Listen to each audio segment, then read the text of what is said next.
Okay, this video is white rice healthy? A billion out of a billion Asian rice eaters are skinny. Back when China just ate white rice in Japan, they were all skinny. And the only exceptions to that are like if you watch a Bruce Lee movie, Bolo, the big bodybuilder type guy, I think he's on steroids. And then there was that acrobatic fat guy, Sammo Hung. He had rich parents, and I think he was eating a high-fat diet. Anyways, when you eat a rice diet, you will see that basically almost everyone is skinny. And they were eating a lot of calories, like over 80% of their calories from white rice. The lower the dietary fat, the skinnier the population. And the skinnier the population, the less likely they are to have diabetes or hypertension. The higher the dietary percent fat you eat, the more likely the persons are to become fat. Rice has only about 1% of its calories from fat. Low fat also prevents insulin resistance, so you don't get diabetes. Walter Kempner used to feed intentionally. The guy was like a genius, and he was a kidney researcher, and one of his goals was to treat these diabetic patients. He specifically chose white rice because it had the best metabolic features to treat these patients, and he got incredible results. He had a bunch of patients who had significant amount of reversal of their diabetic retinopathy. He kept pretty good patient records and showed multiple photographs of diabetic retinopathy being reversed, as well as abnormal EKGs from coronary artery disease, atherosclerosis. Rice is very low in protein, only about 5% of calories from protein. That's in comparison, let's say, with meat's about 50% protein, salmon's about 50% protein. Okay, and the kidneys, the job of the kidneys is primarily to excrete dietary protein. So you make life easy for your kidneys when you eat low protein. And I tell you, mild kidney failure is one of the most common things in America. You basically expect the patients to have mild kidney failure when they're over 50 years of age. It's that common. Kempner also wanted to lower dietary sodium. As a kidney researcher, he knew sodium is a vasoconstrictor, and so it'll clamp down on those arteries, allowing less blood supply to the kidney tissues, and the kidneys are more likely to fail for that reason. One of the things you can do, he would even rinse the rice in extra time to get rid of sodium. At that time, that's what he was interested in. He felt, too, the protein in rice was perfect, really low, but with enough variety of amino acids that a person would get everything they needed in terms of the good stuff, but not be burdened with extra unnecessary protein. Back in the 1950s, 60s, and 70s, when the Japanese ate a diet based on white rice, they were some of the longest lived people in the world, and that's despite the fact they smoked a ton of cigarettes. They smoked a lot more than Americans, and they had a very high sodium diet. Despite that, they had really long lives. Japanese smokers, they also had much less lung cancer than American smokers. And that's presumably because of their rice-based diet, which is, again, very low in protein and sodium. But it might also be because they have simply avoided the other bad things associated with a meat diet, with all the animal protein and all the oil that was common in the Western diet at that time compared with the Japanese diet. By avoiding obesity and diabetes. Diabetes, by the way, is thought to be the number one cause of disease in the United States in terms of morbidity, destroying the eyes, the kidneys, the arteries in the heart, the arteries in the feet, the arteries in the brain. Diabetes is a disaster. You don't want diabetes. The typical diabetic I talk to is cognitively impaired. Oh, I'm doing all right. Everything's under control. It's being managed. Yeah, right. That's why they're cognitively impaired. Diabetics do not do well. It's funny, I asked, I talked to a lot of neurologists. So the first neurologist, I asked him, what's the most common cause of stroke? They go, oh, it's diabetes. Second neurologist, what's the most common cause of stroke? They go, oh, it's hypertension.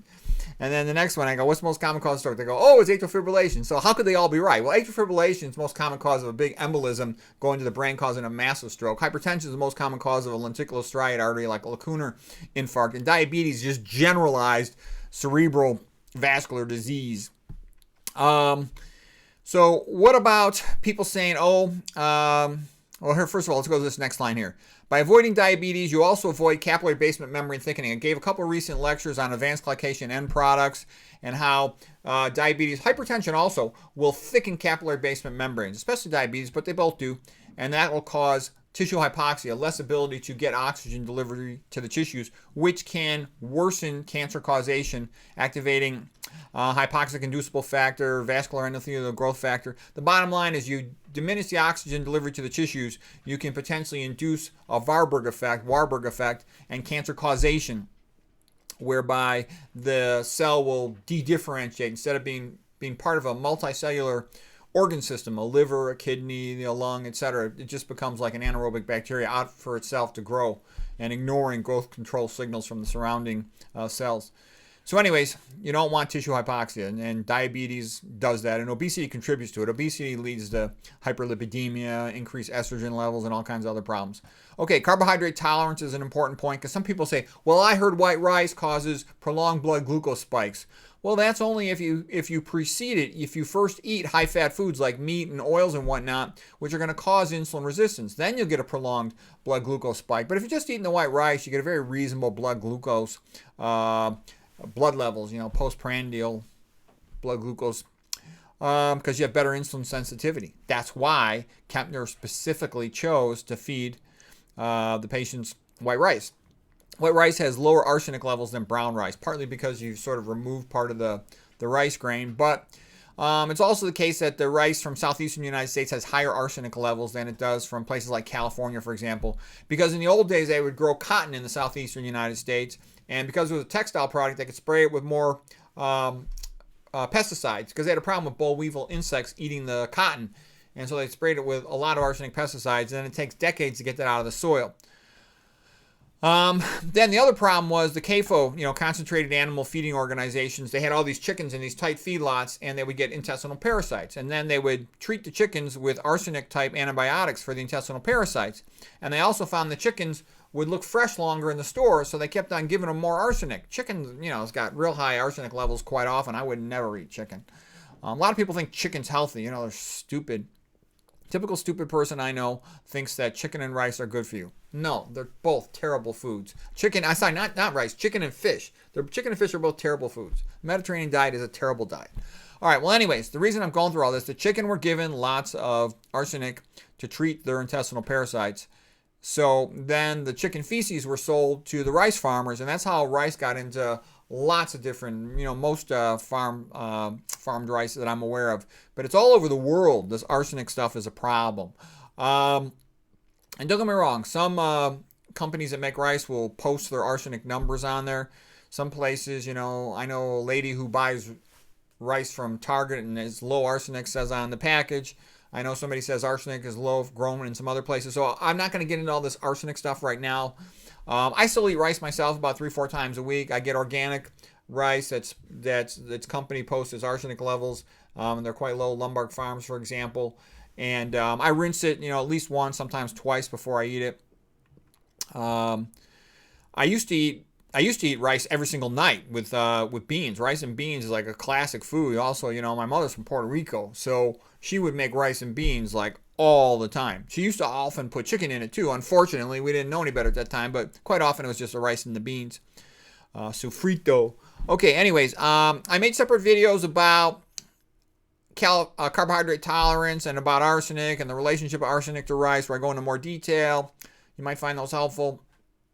All you got to do is go into the search menu for the YouTube channel and just type in rice or just type in arsenic, and you'll find all these videos. Plus, you'll find more than you will just scrolling through. I think it's just a more effective way if that's what you're interested in. Okay, Dr. McDougall, the great nutrition doctor, probably the best nutrition doctor in the whole world. He worked as an internist in California for over 40 years, and he said that he never saw a single case of arsenic toxicity. So do I think the arsenic is significant? Yeah, you do want to minimize it. And, maybe there's some subclinical patients with arsenic problems that never present clinically to a physician. So I wouldn't completely ignore it, but I still think rice is worth eating. It's I think it's hundreds of times better to eat rice than eat chicken. You can't beat it as a food. I had some Asian friends when I was in college in California, and they would eat rice 3 times a day. I still got friends, who eat rice for several meals a day. My doctor friends. So I know some technologists who eat rice every day, a couple times a day, and they're skinny, they're fit, they're mentally sharp. So I think rice is one of the best foods in the world. The only downside to rice is this arsenic issue, and it's been exaggerated how bad it is. When a healthy food has some stigma attached to it, it gets tons and tons of publicity. Everybody wants to badmouth plant foods. But you hardly hear anybody talking about the arsenic problem in chicken, which is a much bigger problem. So anyways, yes, I think white rice is healthy, and I eat it 3-4 times a week, and hope that's helpful.